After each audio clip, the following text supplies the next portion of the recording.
The Honourable House Leader for the New Democratic Party. Thank you, Mr. Speaker. Mr. Speaker, my question is for the Minister of Education. In response to a Freedom of Information request, we've learned that as recently as last year, the Department of Transportation and Infrastructure Renewal was using a manual for school site selection that was last updated in 1999. The correspondence in the FOI reveals a general state of confusion about how to proceed with new school builds. A February 2019 email from the Director of Education Facilities Project Services says, TIR will assist in any way we can, but need to have direction on the general area within which we are to search for an appropriate site. Mr. Speaker, will the minister commit to tabling a new school site selection process before the end of this sitting? The Honourable Minister of Education. Thank you very much, Mr. Speaker. Of course, I'm happy to do that. And as I've mentioned before, the new site selection process is going to help us streamline this so we don't have schools built late and can mitigate risks of having extensions to the construction season.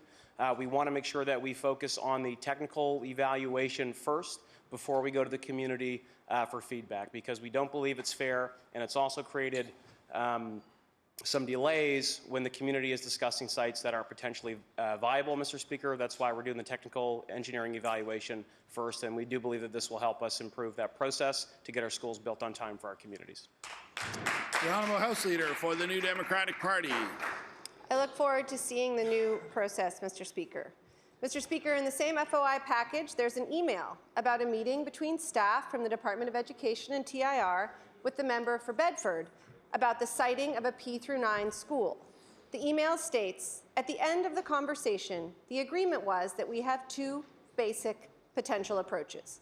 Mr. Speaker, can the minister confirm if the new school site selection process includes consultation with all MLAs or only members of the government caucus? The Honourable Minister of Education. Thank you very much, Mr. Speaker. The new process will ensure public consultation at large.